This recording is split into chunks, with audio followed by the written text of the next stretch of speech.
Olá pessoal, tudo bem? Vamos agora ao capítulo 2 e aí a gente vai abordar a organização dos arquivos, ok?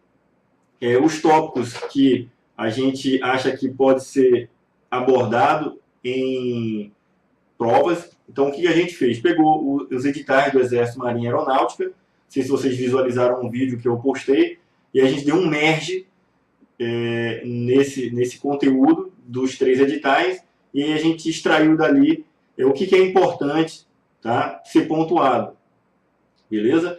Então, a partir daí, esse tópico aqui a gente vai destrinchá-lo, tá? Então, a organização dos arquivos vai estudar mais ou menos a forma como os dados são organizados, estruturados dentro do modelo de dados, né, do SGBD.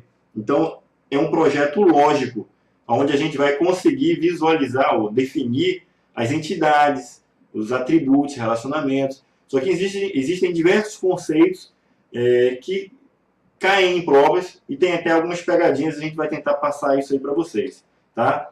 Então, existem basicamente 3 modelos importantes que devem ser estudados. O modelo relacional é o mais comum, mais utilizado, tá? Então, bidimensional, tá? Matriz, como uma matriz, né? Tem colunas e linhas, e é o que mais se utiliza nas aplicações, tá? A gente tem um modelo hierárquico e o de rede, que são modelos que foram os precursores dos SGBDs, né? A gente vai ver a diferença peculiar entre cada um deles e saber a diferença entre eles, né? Então, compará-los. Isso é importante, tá? Então, a gente está batendo aqui tudo que, de repente, pode ser exigido numa prova, tá? Com relação a esse assunto. E a gente vai falar também sobre os modelos de dados orientados ao objeto, beleza? Alguns conceitos, acrônimos que são interessantes aí a gente saber, tá? E o que é um modelo de dados de um SGBD? Né? É responsável por representar a estrutura lógica do banco de dados, tá? Então a gente vai ter entidades onde vão armazenar os dados. Então aquilo é uma abstração, né?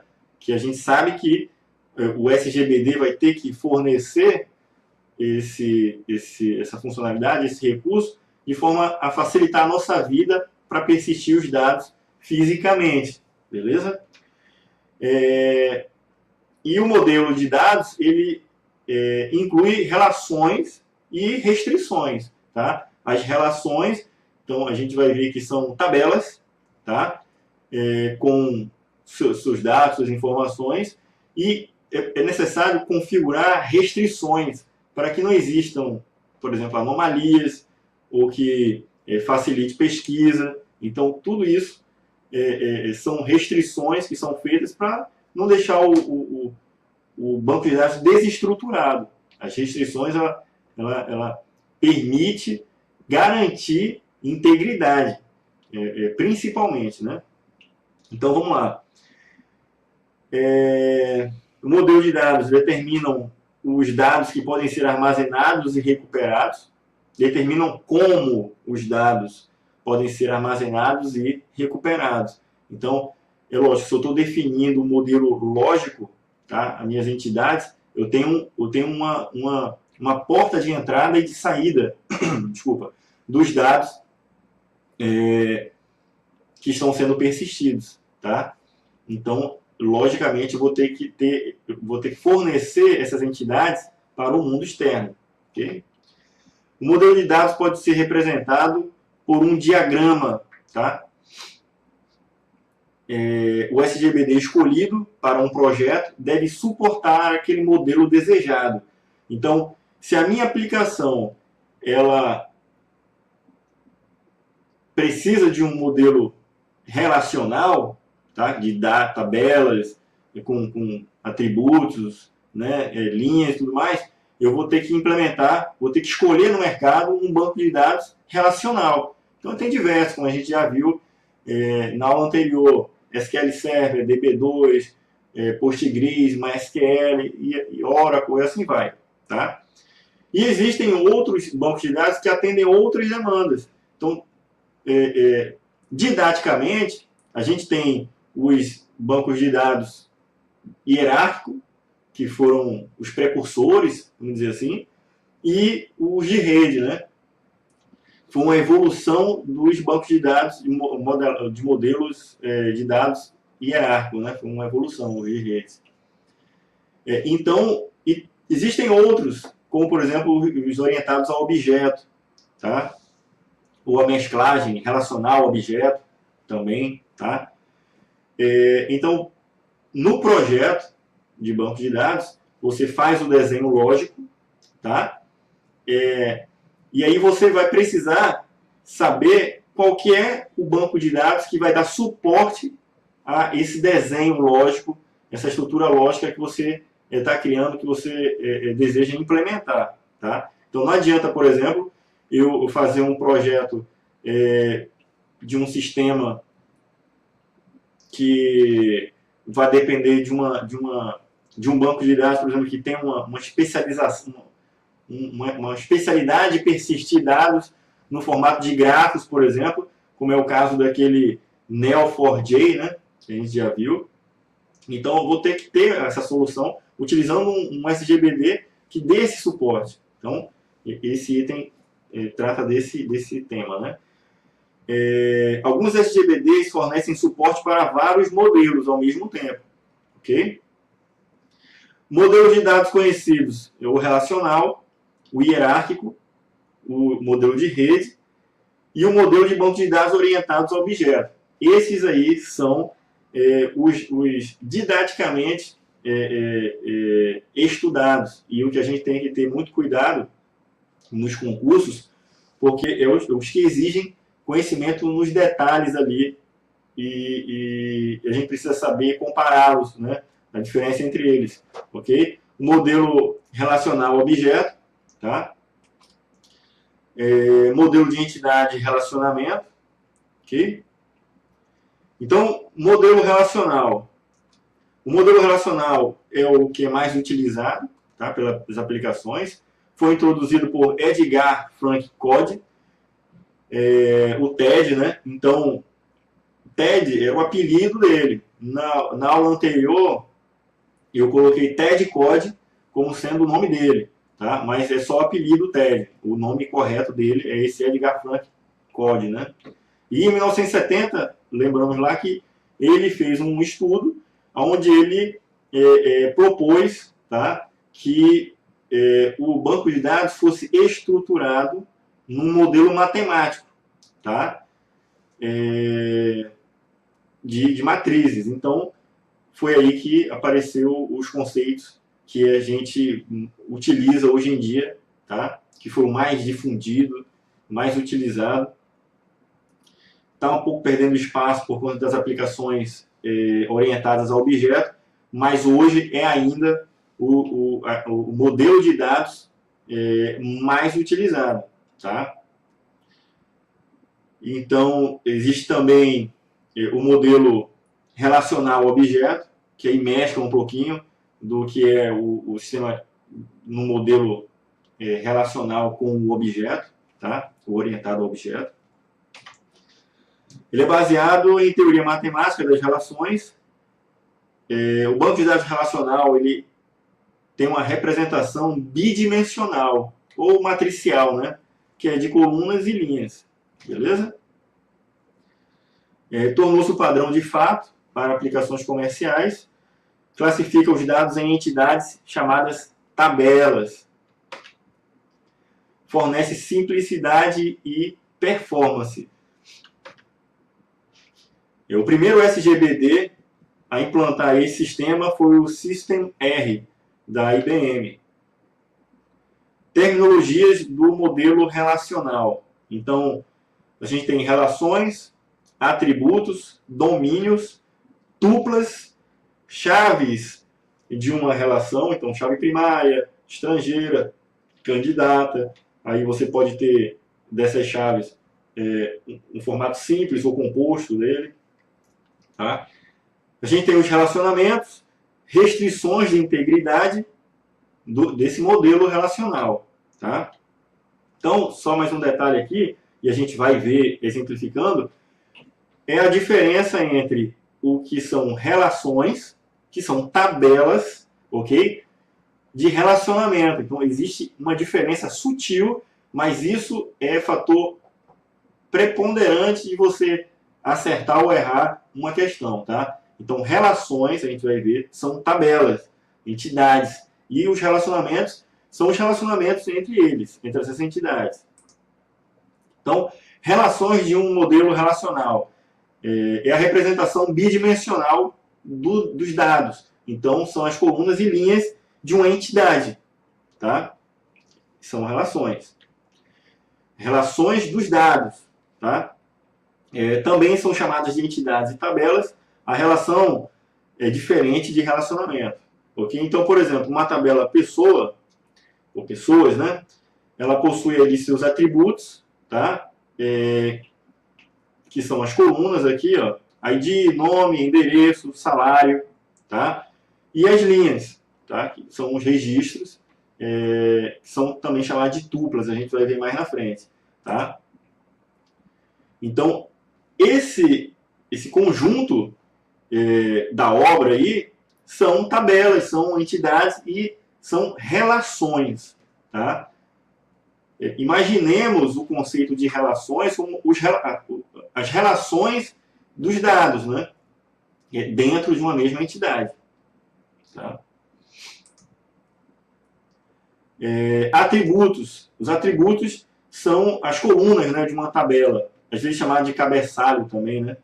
Esse nome, esse termo assim, cabeçalho, ele não é muito utilizado pelos desenvolvedores, pelos DBAs, né? Está mais relacionado ali, por exemplo, numa tabela do Excel, ali você vê um cabeçalhozinho ali de uma coluna, mas a gente vê que algumas provas ele coloca esse termo já para pegar na casca de banana ali o cara, né? Então a gente tem que ter cuidado. Eu posso considerar, se ele estiver se referindo a um atributo, tá? Pode ser considerado também. Depende do contexto que está lá, beleza? Não é muito usado, como eu já falei, esse termo, mas vamos ter cuidado com ele. A ordem dos atributos não tem importância. Então, pessoal, cuidado. Isso aqui é muito explorado nas provas, nas questões. Então, para a visão externa, tá?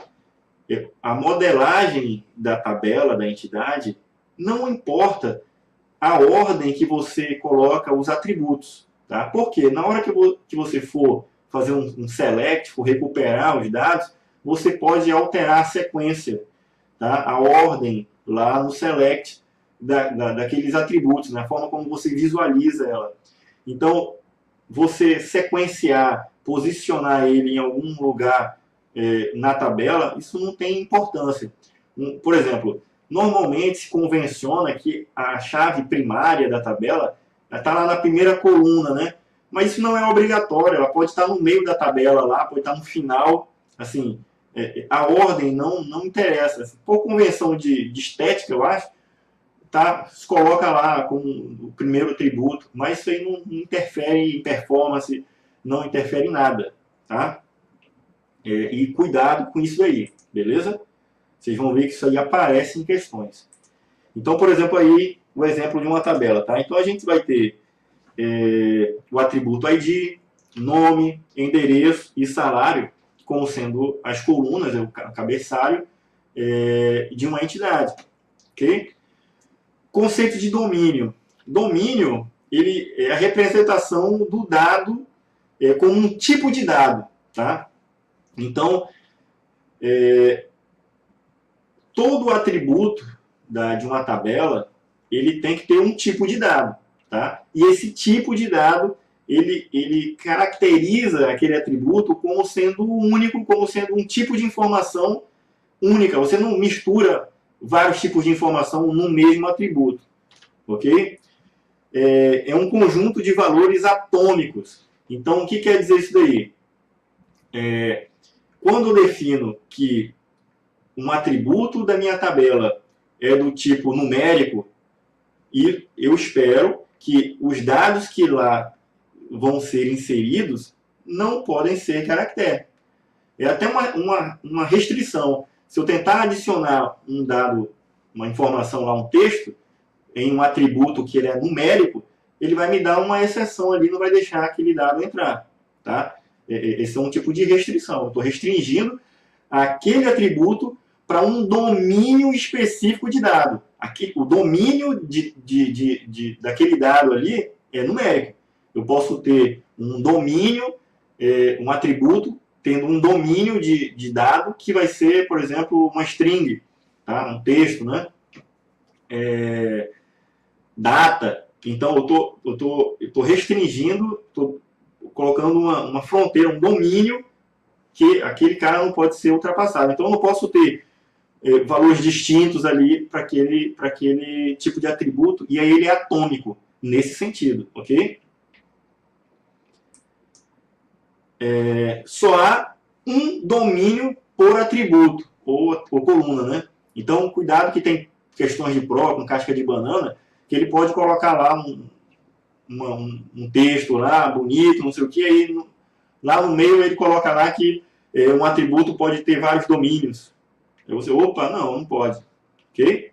Se aquele atributo é data, então o formato que ele espera que entre ali e que só vai permitir é tipo data. Beleza? Esse é o domínio daquele atributo. Todos os valores de uma coluna são do mesmo tipo, ok? Também conhecido como tipo de dado. Tá? O data type, né? Existem vários conhecidos aí, inteiro, caractere, booleano, tá? Dentre outros, tá? Então aqui a gente tem um exemplo, uma tabela pessoa. Então a gente tem aqui o atributo ID, está definido como sendo um inteiro, tá? Um integer, né? Então espera-se que seja só numérico, ok? O atributo nome, tá? Então ele está lá, é caractere. Espera caractere ali, uma string. Eu não consigo adicionar, por exemplo, aqui, dois valores distintos. Se for uma string, lógico que ele vai aceitar números, né? Mas eu não consigo colocar dois tipos de dados que são distintos dentro desse mesmo campo que tem o propósito de ser só string. Ok? Então, isso já é uma amarração para permitir que ele seja atômico, né?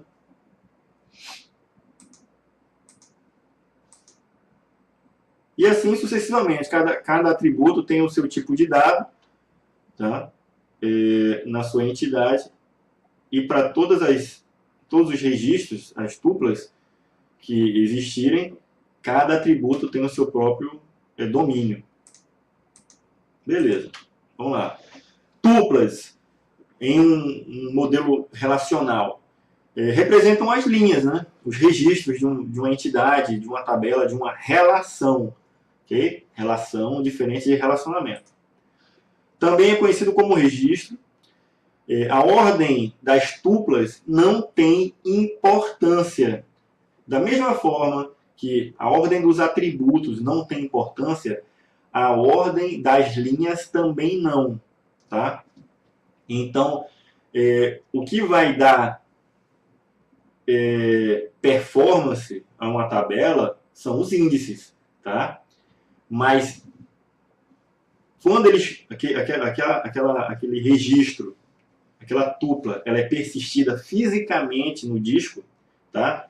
Aquilo ali, a engine do sistema operacional, tá? Aquele subsistema que faz o gerenciamento do acesso ao dado, tá?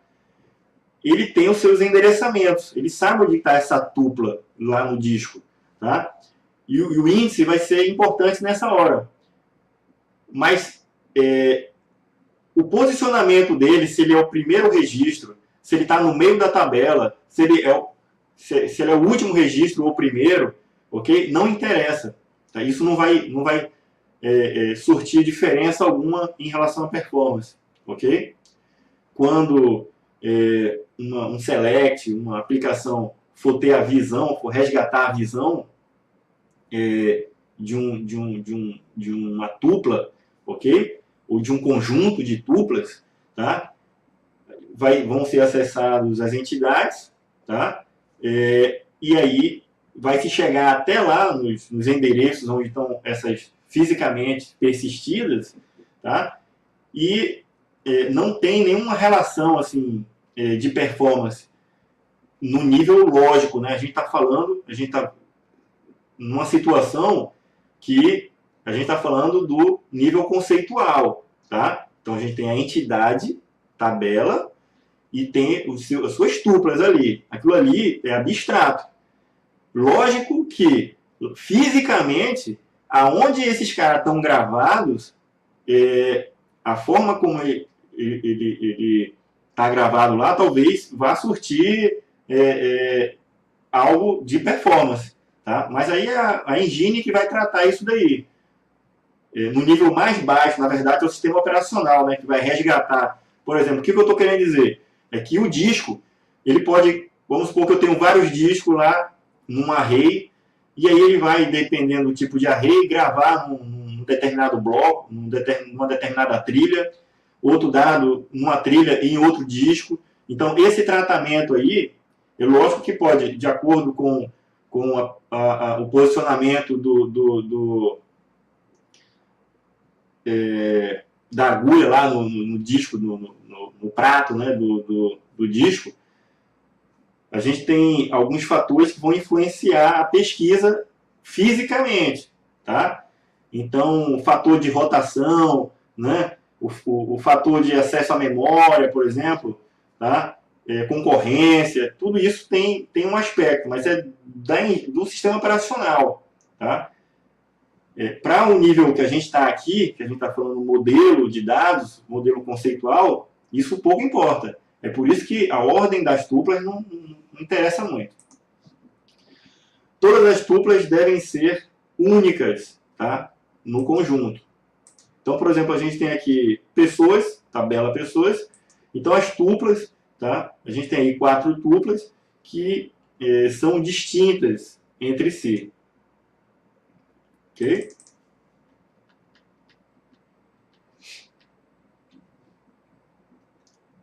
Chaves de uma relação do modelo relacional. Ok? Então, a gente tem diversos tipos de chave. A mais, não vou dizer importante, tá? Mas ela tem a primeira a ser definida e depende de outras também, como a chave estrangeira, é a chave primária, tá? Então, ela identifica uma tupla como única, tá? Normalmente, ela é chamada de primary key, né? PK. Então, você pode encontrar essas siglas no modelo de dados ali, numa representação de diagrama, tá? Tabela pessoas aí, então a gente tem definido aqui, ó, o ID, okay, como sendo a chave primária dessa tabela aí, dessa entidade, dessa relação, tá bom? A gente tem a chave estrangeira, que também é chamada de chave secundária ou chave externa, tá? Ela é o elo que garante o relacionamento entre essas duas relações. Então, eu tenho uma relação de informações na tabela pessoas e tenho também outras tabelas, por exemplo, pessoas têm dependentes. Então, eu vou ter lá, eu vou mostrar mais à frente aí para vocês, que aí tem uma relação entre essas tabelas. Ok? Aí eu preciso de uma chave estrangeira para linkar com essa chave primária. Ok? A chave estrangeira ela indica que a tupla, tá, ou registro, ela é estendida, né? Na verdade, ela tem o elo com outra tupla de uma outra tabela, tá? Então, isso pode ser considerado uma extensão. Ela está se especializando. Por exemplo, pessoas, a tabela pessoas, eu tenho dependentes. Então, a extensão da informação sobre pessoas está lá na tabela de dependentes. Então, eu estou estendendo a informação do usuário pessoa, da pessoa, né? Da tabela pessoa. Sem chave estrangeira, não é possível implementar as restrições, tá? Então, a gente vai ver que a gente pode implementar as restrições de integridade de relacionamento, de forma que se eu deletar um dado, ele só me permite eu deletar uma tupla, por exemplo, da tabela pai, vamos dizer, só consigo deletar pessoas se não tiver filhos, né? Porque senão eu vou deixá-los órfãos, né? Sem a chave estrangeira, não é possível estender o conhecimento do mundo real. Então, eu tenho, por exemplo, aqui a tabela de dependentes, tá? Tenho um atributo chamado ID pessoa. Esse cara é o elo que me diz quais registros, quais tuplas dessa tabela de dependentes que se ligam com a tabela pai, com a tabela pessoa, tá? E que estendem a informação sobre uma determinada pessoa. Okay? Então, por exemplo, aqui, esse registro aqui, 1, tá? Ana, ela tem uma dependente, que é o Lucas lá. O Lucas é o pai. Tá lá aqui, ó, pai. Ok? Então, no ID, no atributo ID pessoa, eu tenho lá um que ele está correlacionado com o ID da tabela pessoa, que também tem um código 1. Tá? Essa foi a forma da ligação. Tá? Ok? E a tabela pessoa, ela é considerada a tabela base, né? E a de dependentes, ela é a derivada. Então, esses termos também podem ser explorados em uma prova. Okay? A tabela que tem a informação base, a informação pai, vamos dizer assim, e ela estende, ela deriva algumas informações para outra tabela. Beleza?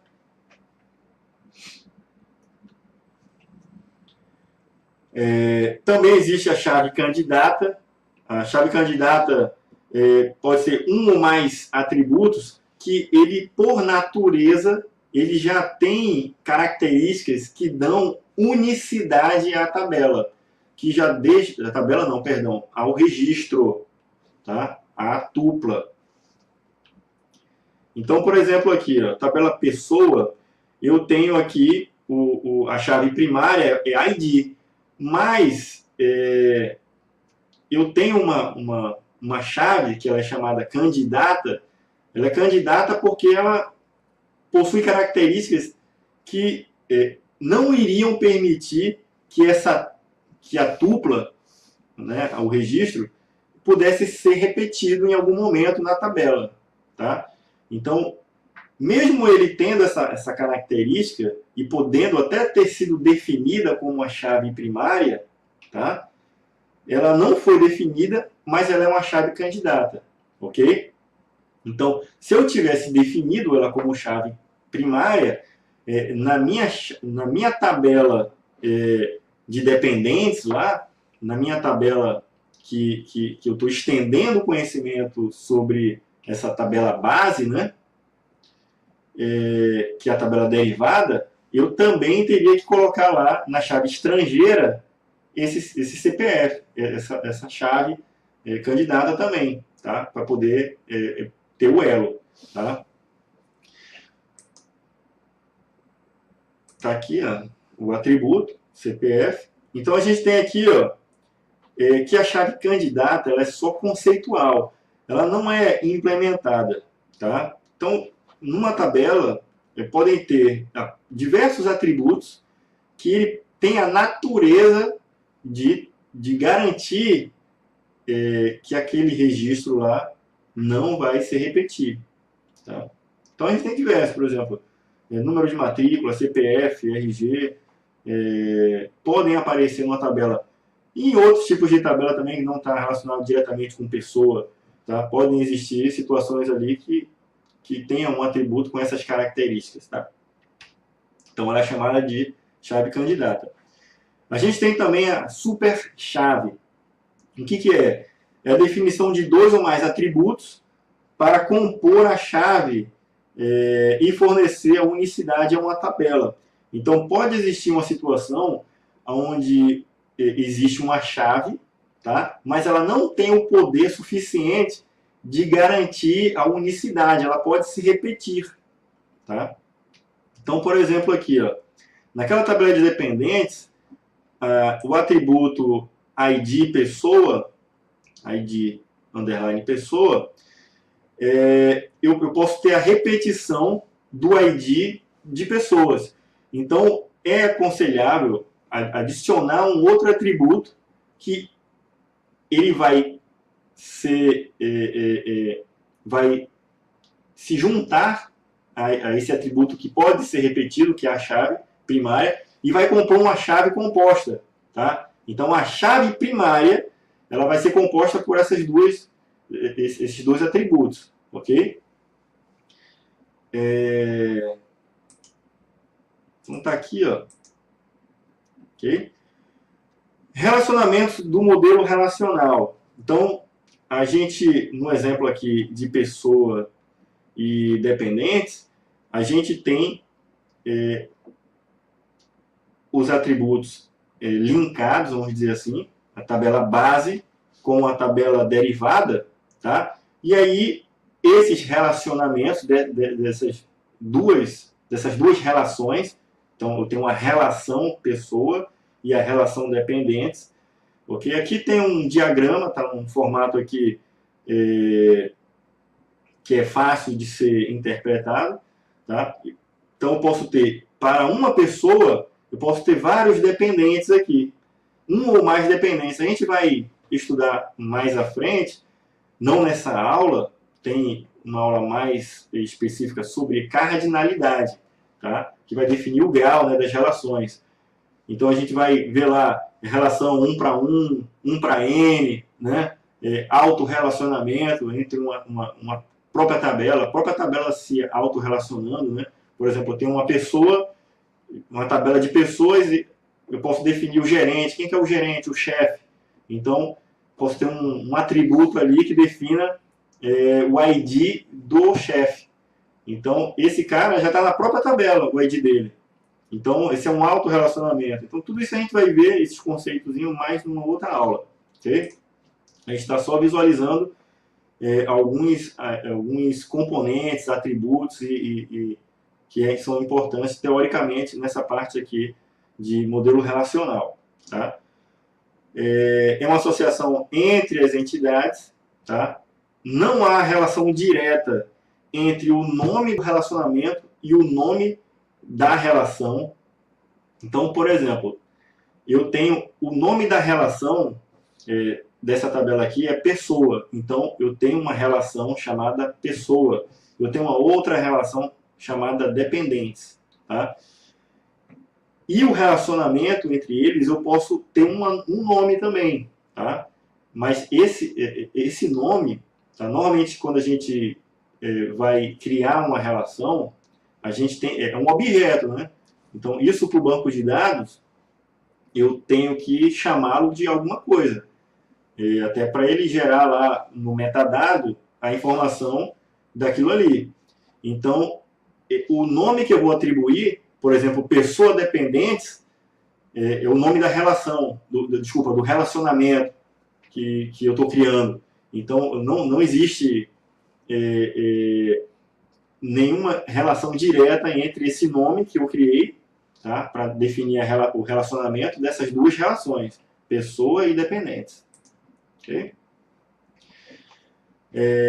O relacionamento estabelece o grau, tá, do relacionamento entre essas duas relações.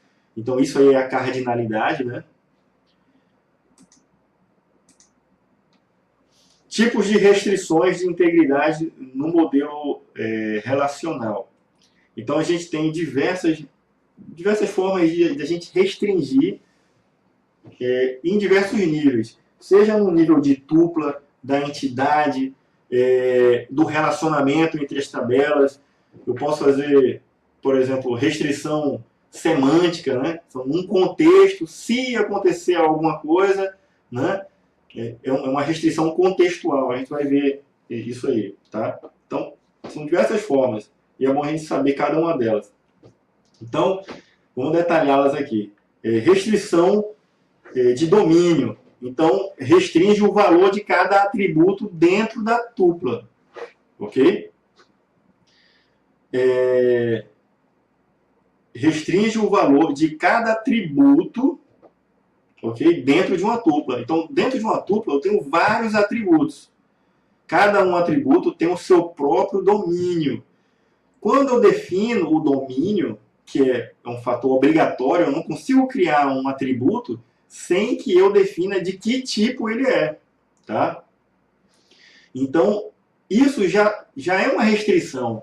A gente já está restringindo. Um sistema não vai armazenar um tipo de dados, um valor, né? Então, o valor é armazenado dentro ali daquele domínio, dentro daquele atributo, tá? Então, eu não consigo gravar ali um valor que não seja daquele domínio, beleza? Dentro do atributo.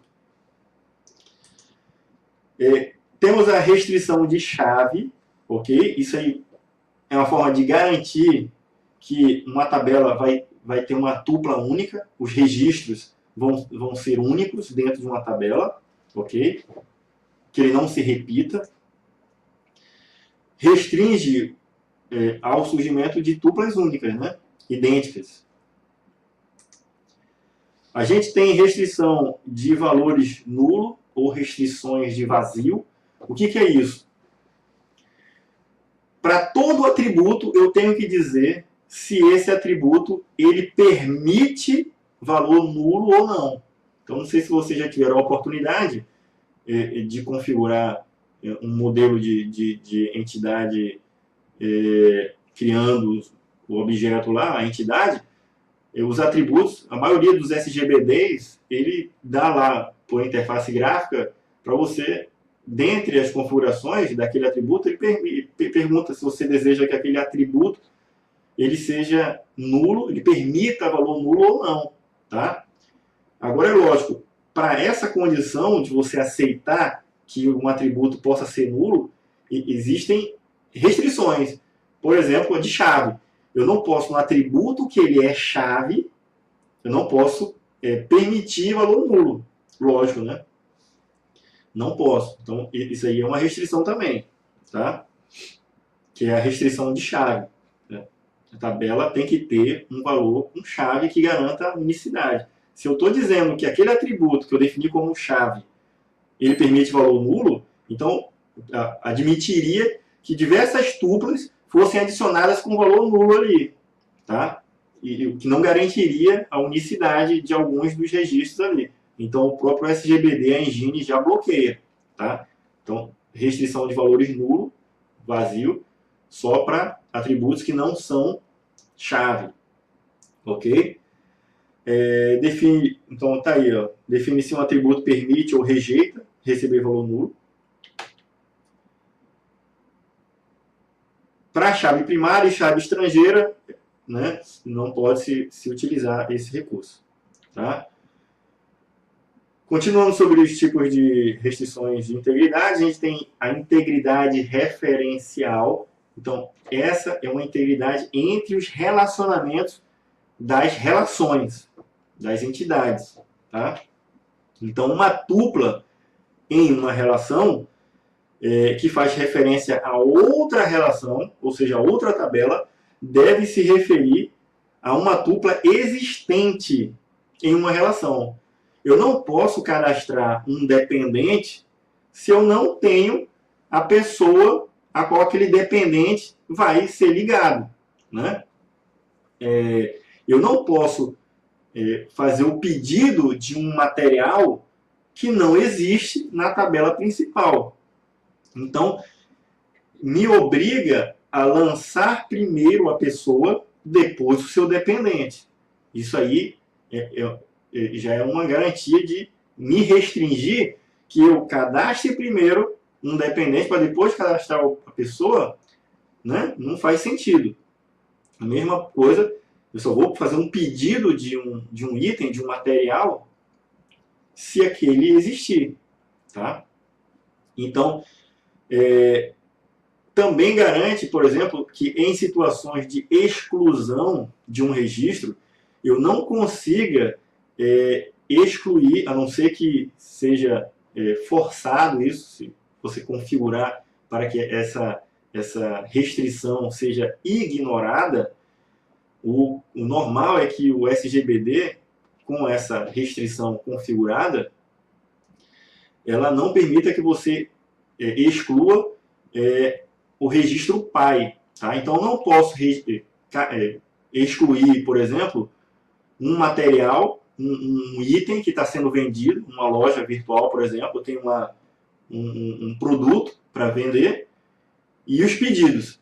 Se eu excluir o produto, eu perco a referência de todas as vendas que já existiram desse produto. Eu posso excluir os itens do pedido, por exemplo, tá? Mas se eu excluir o produto, aqueles itens que foram vendidos, aquele produto lá nos pedidos, vão ficar órfãos, né? A mesma coisa por exemplo, eu tenho uma pessoa e tenho seus dependentes.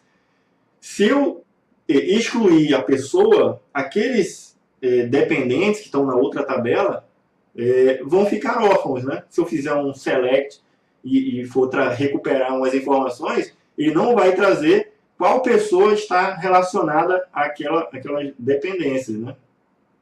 Qual pessoa está relacionada àqueles dependentes. Então, tem que ter essa restrição, beleza? Existe violação de integridade referencial quando a chave externa não coincide com a chave primária da tabela base, né? Tabela pai, beleza?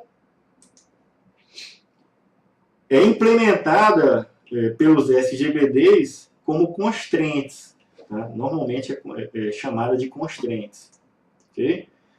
Garante que uma tupla estendida não fique órfã, tá? Então, uma tabela, como eu já falei, a tabela pessoa, a tupla pessoa foi estendida ali para dependente, né?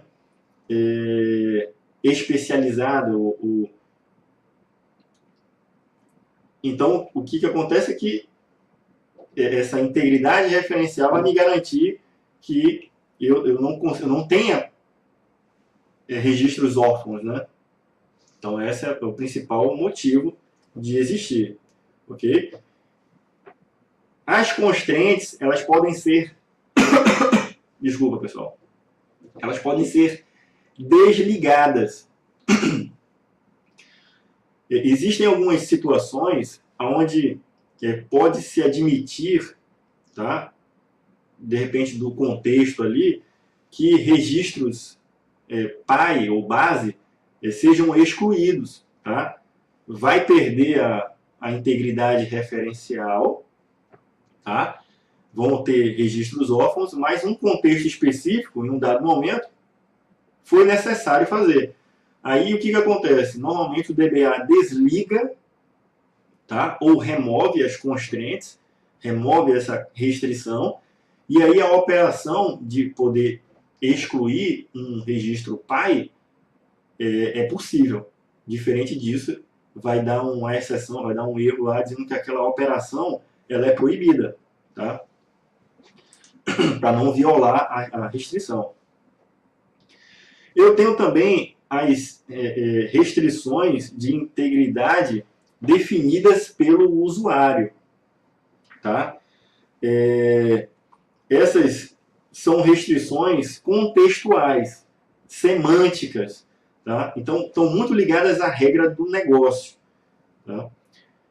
Digamos que a gente quer fazer uma atualização em uma tabela, tá? E aí, na hora que eu fizer essa atualização, por exemplo, eu vou fazer um pedido de material. Aí eu vou fazer a inserção em uma tabela. Um registro com aquele pedido vai ser adicionado.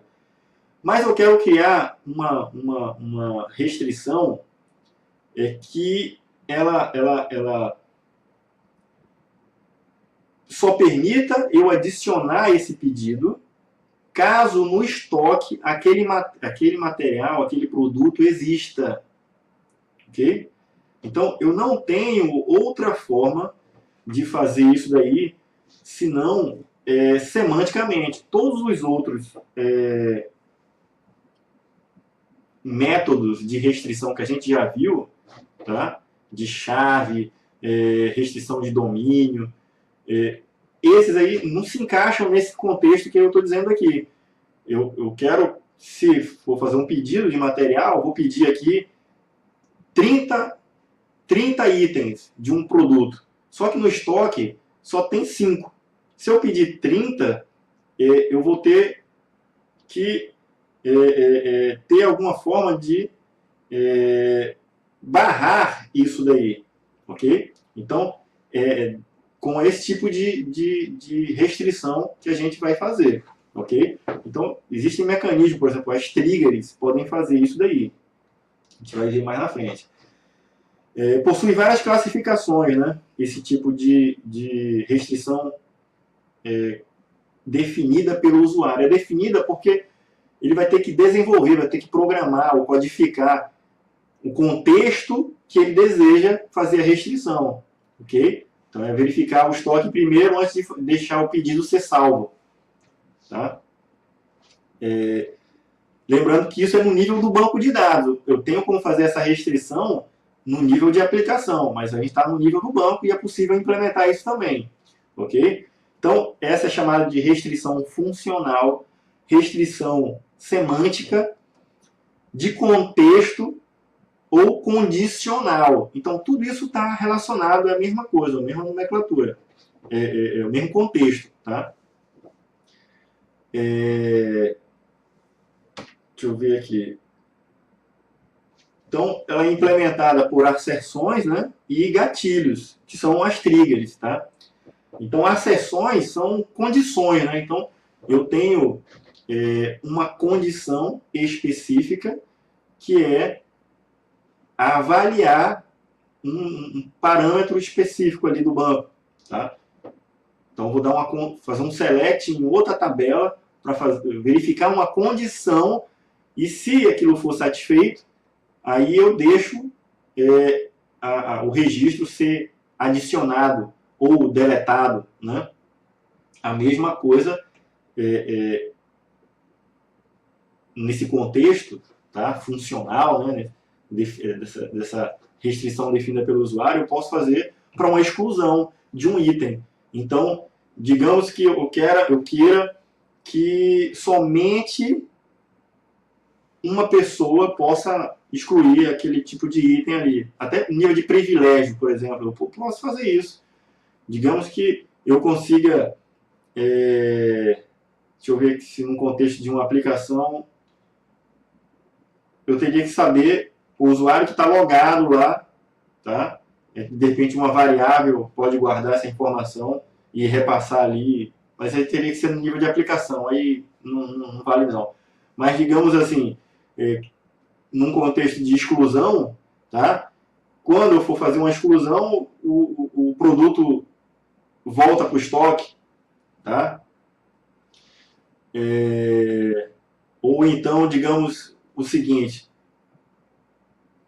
o cliente quer fazer uma devolução, né? Então ele pode ter essa opção de devolução lá no site. 7 dias que ele comprou um produto, 7 dias depois, até 7 dias ele pode se arrepender da compra, por exemplo. Então, digamos que passou 8 dias já de que aquele registro da compra, tá, e da entrega do produto foi colocado lá um registro que aponta isso daí. O produto já foi entregue há 8 dias atrás. Né? Na verdade, eu tenho o registro de quando é que ele foi entregue. Então, se eu já passou 8 dias, digamos que lá a aplicação o cara quer fazer o cancelamento e devolver o produto.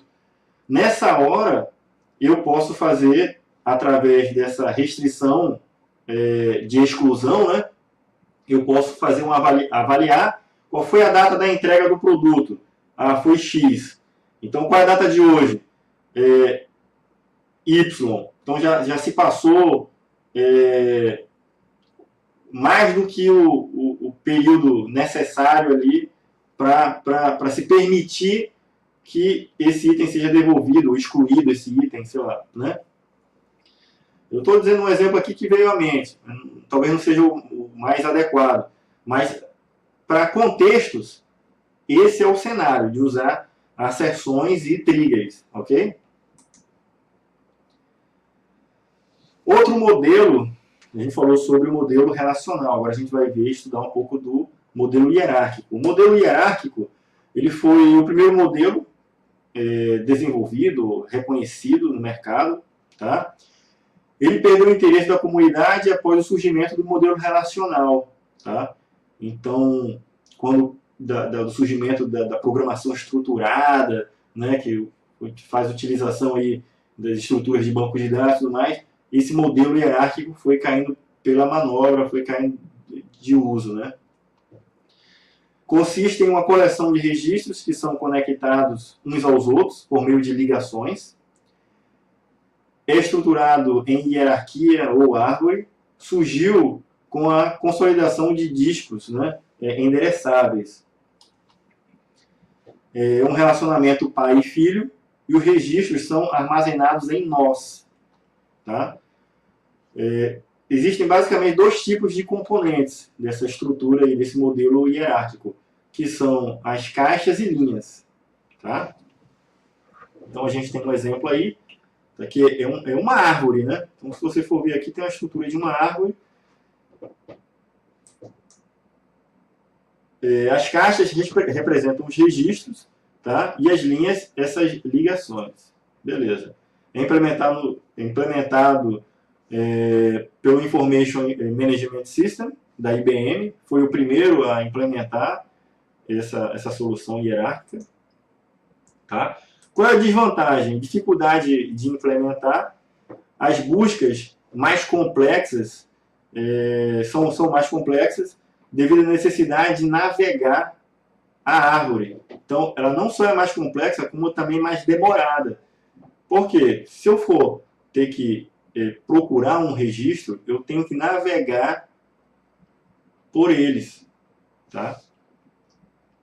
Eu não tenho um índice que eu posso até ter uma forma de índice, tá? Mas para eu alcançar aquela folha, vamos dizer assim, né? Aquele último dado que está lá, lá na ponta da linha da estrutura, eu preciso passar por todos esses nós até chegar lá. Beleza? O acesso somente acontece pela raiz, ok? Não tem suporte a heranças múltiplas. O que é isso? Eu não consigo ter mais de um pai para uma relação. Tá? A gente vai ver que isso é uma deficiência. Tá? Então, ele só pode ser dado de um pai. Cada nó só pode ser herdado de um único pai.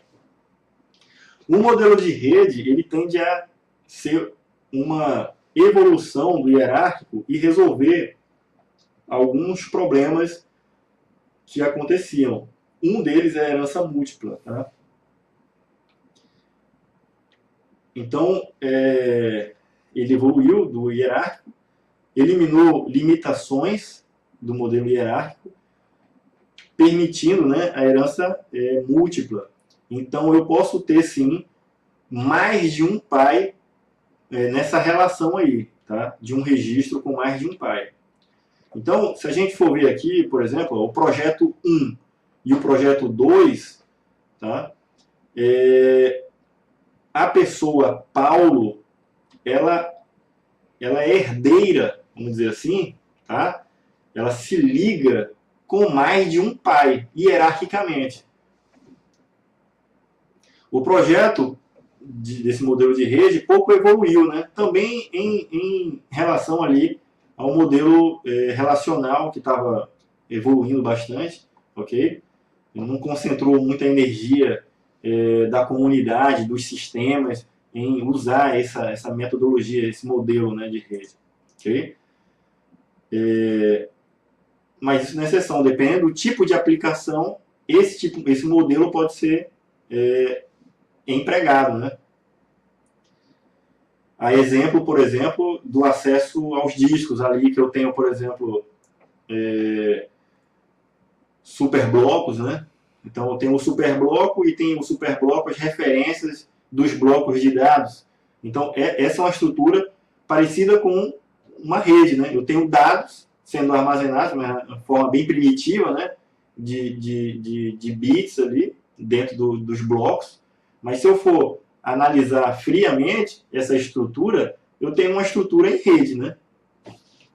Ok? Não sei se vocês conseguem visualizar essa estrutura, tá? Do disco, e eu tenho lá, por exemplo, a trilha, o superbloco, né? Que vai estar por cada trilha ali, para poder estar dando esse acesso meu aos blocos, né? De dados. Fazendo o ponteiro, né? Tem o ponteiro para esses blocos de dados. Esse modelo de rede permite conexões mais complexas, tá? Justamente essa questão aí de herança múltipla. É o mais utilizado em ambientes de alta plataforma, mainframe. A manipulação depende da navegação dos registros. A navegação dos registros depende dessa ligação prévia entre essas entidades, entre esses nós, né? Entre esses registros. Então, se eu não tiver essa ligação, não tiver esse ponteiro, né, apontando qual que é o registro que eu sou ligado, ok? Então, é na hora que eu tenho a pessoa ligada a mais de um pai, ok? Eu tenho um ponteiro apontando para isso. Então, essa ligação vai permitir essa navegação, tá? E outra coisa que esse modelo de rede fornece é que eu tenho um acesso direto ao dado. Eu não preciso percorrer a partir da raiz toda a estrutura para poder chegar a uma informação que eu quero, que está lá na ponta da linha, por exemplo, e eu não precisava estar percorrendo toda aquela estrutura. Ele fornece flexibilidade, escalabilidade, agilidade nas consultas, tá? O acesso direto a qualquer nó da rede. Ok? Diferenças entre o modelo de rede e o hierárquico. Tá? No modelo hierárquico, eu tenho lá um projeto, tá? E nesse projeto eu tenho a Ana e o Paulo. Ok? No projeto 2, aí eu tenho o Eduardo. Mas eu queria também adicionar o Paulo nesse projeto. Só que eu tenho uma limitação aí. Se a minha estrutura, o meu banco de dados, ele está armazenando os dados de forma hierárquica, ok? Aí travou. Por quê? Eu tenho uma restrição aí. Eu não consigo fazer agora essa ligação porque ele não permite herança múltipla, né? Eu não posso ter dois pais nessa relação com o Paulo aqui. Ele não pode ter dois pais, tá? Paulo não pode ser herdado de duas entidades acima. E aí o modelo de redes resolve essa parada, tá? Onde eu tenho lá o projeto 1, tá? Com a Ana e o Paulo, e o projeto 2 com o Eduardo e o Paulo também, tá? Nessa relação aqui. Comparação entre os três modelos, ok?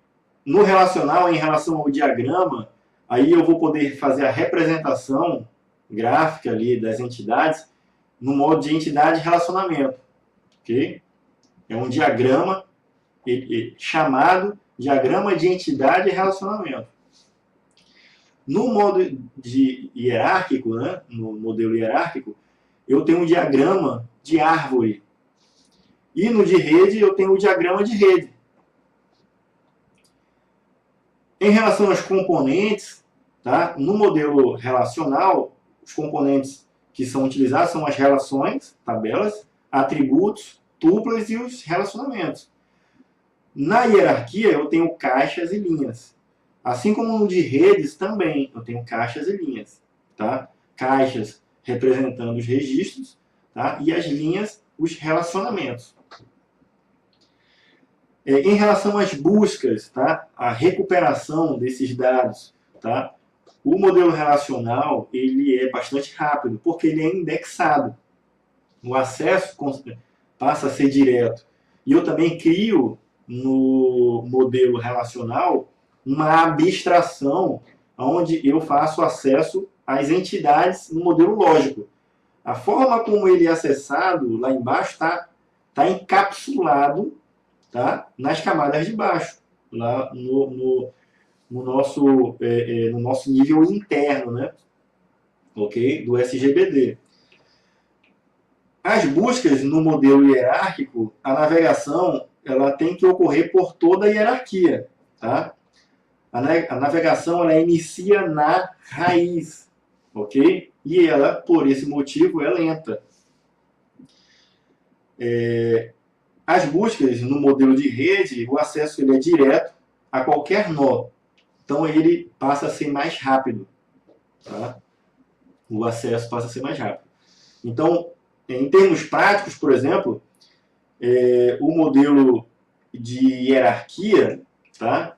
Eu tenho ele sendo lento, porque, por exemplo, eu tenho lá, eu não posso quebrar essa relação de dependência entre o pai e o filho, tá? Então, por isso eu tenho que acessar os dados através dessa hierarquia. A hierarquia não pode ser quebrada. Já com o modelo de rede, isso aí, esse conceito de hierarquia deixa de existir, tá? Se você for ver lá esse modelo aqui, ó, essa imagem, quando eu tenho essa relação aqui de Paulo com dois pais, eu não tenho uma hierarquia aqui, quebrou a hierarquia, ok? Seria mais ou menos assim, Paulo se liga a duas entidades, tá? E aí eu não tenho hierarquia aqui mais, tá? Implementação do relacional é fácil, da hierárquia é difícil, e o de rede é fácil, beleza? Modelo orientado a objeto. Vamos fazer um intervalinho aqui rapidinho, e aí eu vou tomar uma água, e aí eu já volto para gravar outro bloco aqui. Valeu?